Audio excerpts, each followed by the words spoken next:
Santa Claus, Kris Kringle, Pere Noel, Sinterklaas. Whatever you may call him, he was once known as St. Nicholas. He resided in modern-day Turkey, where he served as a bishop and patron saint of sailors.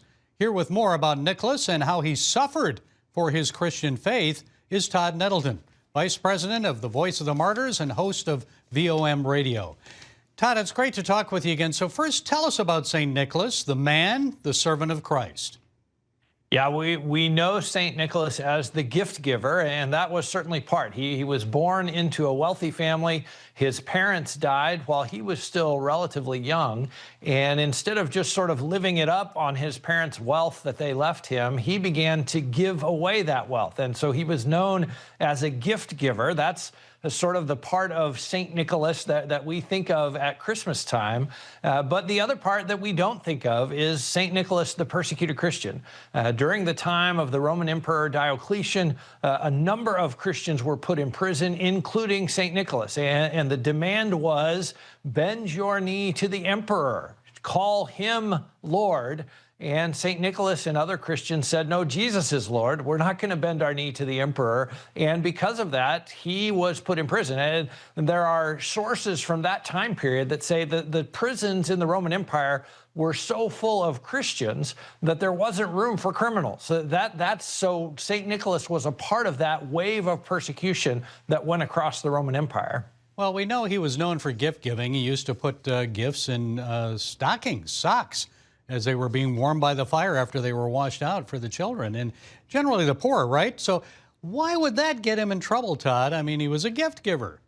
He was a gift giver, but again, that thing of power and being in charge. And it's interesting how, we see this same pattern throughout history. We see it among persecuted Christians today. So at that time, the Romans were particularly arresting church leaders like Nicholas, who was a leader in the church in the city of Myra. And so church leaders were being put in prison. And, as I thought about that, as I thought about this interview, that's happening today in China. There are pastors in prison. It's happening in Iran. It is happening in Eritrea. There are prisoners in Eritrea. There are pastors there who've been in prison for 21 years.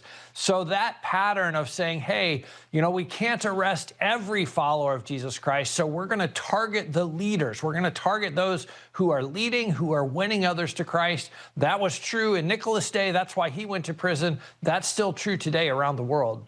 And do we know much about his prison experience?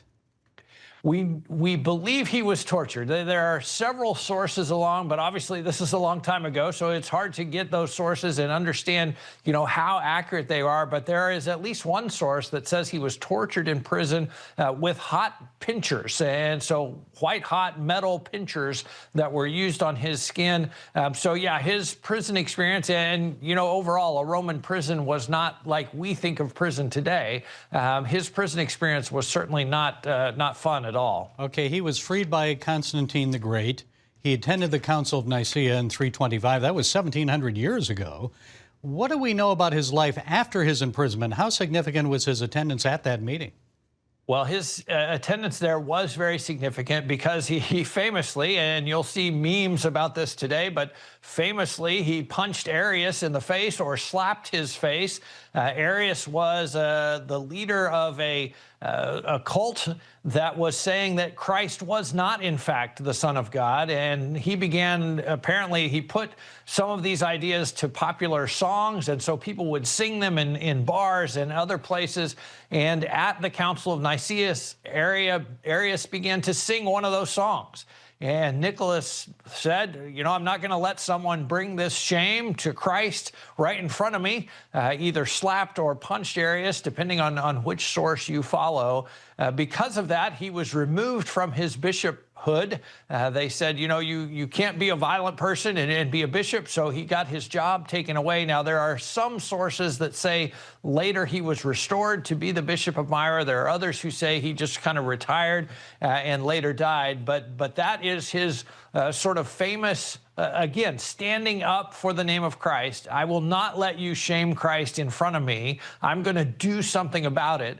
That same pattern of saying, I'll go to prison rather than deny Christ is now, I will not let you shame Christ in front of me. So that passion for the name of Christ, that passion for serving him was clearly a part of Nicholas' life all through. And quickly, Todd, we've got about a minute to go. We just witnessed the Hanukkah terror attack in Australia. What is the risk posed to Christians around the world during this Christmas season? Christians, especially in Islamic countries. Well, I would encourage people to pray for Christians this Christmas season in hostile and restricted nations. They have been targeted in recent years. Just last year, we saw an attack in Bangladesh. We saw Christians threatened there for celebrating Christmas. If you hate the gospel, if you hate Christians, what better time to make a statement about that than on the day they're celebrating Christ's birth? And so please pray for the safety of our brothers and sisters who are celebrating the birth of Christ in places where that's not a popular thing to do. Okay, Todd Nettleton of the Voice of the Martyrs. Thank you, Todd. We appreciate you sharing your insights. God bless. Thanks for having me.